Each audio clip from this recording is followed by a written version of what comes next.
Inyong nabati ang Balitang Vatican kini si Francis Angelo ug maayong adlaw Pilipinas.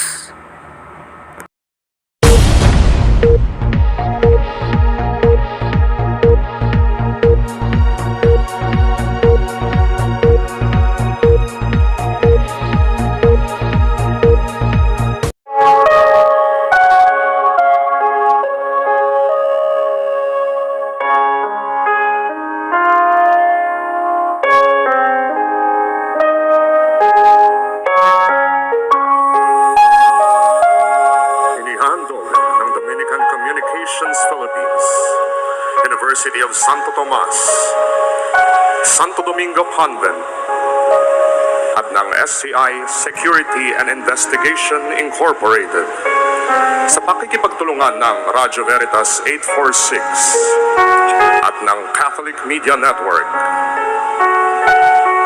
Ang Siete Palabras 2025 Cruz de Jesus, Bukal ng Pag-asa.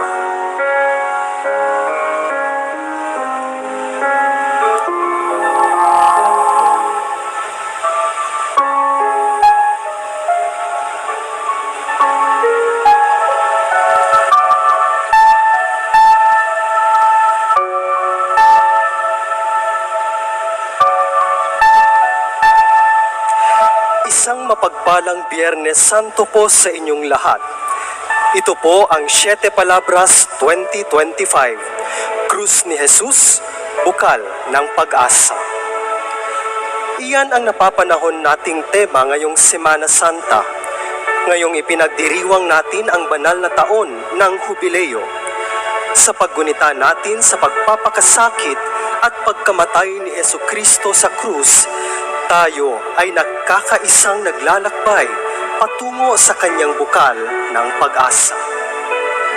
Sa taong ito ng ika-2,025 anibersaryo ng pagkakatawang tao ng Panginoong Hesukristo, nararapat lamang na tayo'y magnilay-nilay upang muling pag-alabin ang ating pananampalataya bilang mga Katolikong Kristiyano.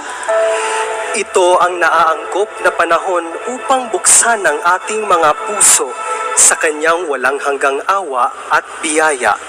Nang sa gayon, tayo rin ay maging daan ng kapayapaan, pagpapatawad at pagmamalasakit sa ating kapwa. Ang krus ni Jesus ay daan patungo sa panalangin ng pag-asa. Sa panalangin sa krus, umahon si Jesucristo sa kanyang natatanging pulpito upang magpahayag ng mga pangaral at magbigay ng salita ng buhay. Sa araw na ito, ang krus ay nag-aanyaya upang tayo'y manalangin, makilahok at makibahagi sa paggunita ng buhay at pagkamatayan ng Panginoong Hesus. Layunin ng krus na ipalaganap natin ang pag-asa ng kalulahatian dito sa lupa sa pamamagitan ng ating matibay na pananampalataya at mabubuting gawa. Samahan niyo po kami ngayon sa pagbabalik tanaw.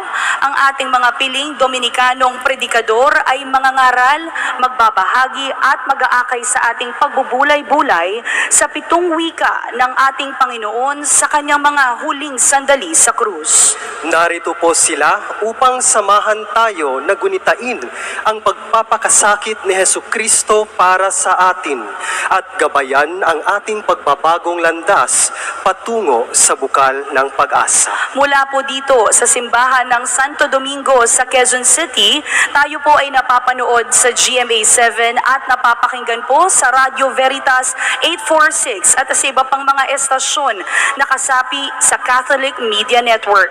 Napapanood din po tayo sa iba't ibang sulok at oras ng daigdig online sa pamamagitan po ng internet, YouTube at Facebook Live.